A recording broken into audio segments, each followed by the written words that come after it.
Hey, hello. Thanks for taking 5 with me, Wolf Gorlick. A few minutes riffing on IT and IT security. Today looking at time. Where does it go? No, specifically the time it takes for attackers to launch their attacks. And there's some new statistics that I'm going to share from FireEye. But first, if you're joining us, you're probably in quarantine right now. Social isolation, whatever it may be, as COVID-19 spreads around. And what's interesting about COVID-19 and is germane to cybersecurity is that the spread seems to be from the pre-symptomatic, right? The asymptomatic, people who have no symptoms yet or will not develop symptoms at all. And why this is important is because if you're asymptomatic or pre-symptomatic, you don't know that there's a problem. So you go about your business and you do what you're going to do.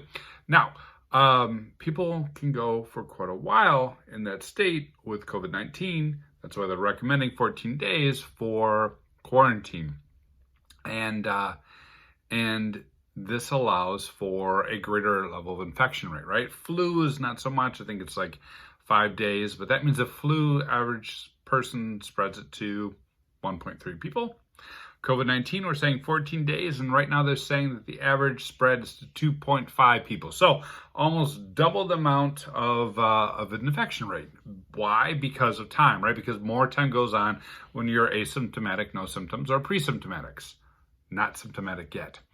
And you may wonder how this ties to cybersecurity. Now, first off, I will say that a wise man once told me that people who compare cybersecurity to, human health understand neither security nor healthcare.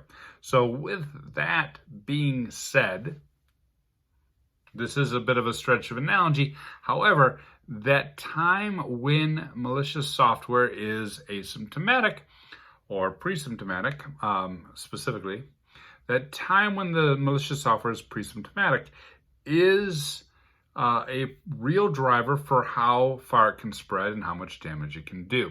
Now, we don't necessarily know usually how long that is, right? Is it hours? Is it days? Is it right away? In general, the old-fashioned malware would run right away. You could download an attachment into a sandbox or strip it from an email into a sandbox and run it. Remote detonation, all of a sudden you got malware everywhere. Now, that's not necessarily the case anymore. And new statistics from FireEye shows that the majority of the time, days pass before that malware runs. So 3 out of 4 times, attackers let 3 or more days go by before running the malware. Interesting, isn't it?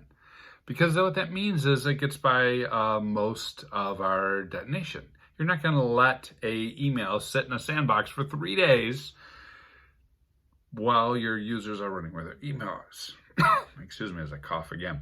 Kind of scary. Don't worry, not infectious over YouTube. You're safe. But the other thing is 3 days gets by a lot of our detection controls as well, because we may watch something when it's installed right away. We may watch something when it's relatively new, but is it still new at day 2, day 3, day 4, week 4? And remember, that's 3 out of 4 times attackers are waiting 3 or more days. So this creates some significant challenges in how we look for malware and how we respond. I don't know a good solution yet, but it does mean that sandboxes become more difficult. It does mean that log retention becomes more important, and the ability for us to correlate across multiple days, which has historically been something challenging for a lot of SIEMs to do, is going to ratchet up as these criminals wait a little bit longer. Why? Again, to increase infection spread. What should we do about it? Comments, social media. Hit me up. Love to hear from you. Cheers.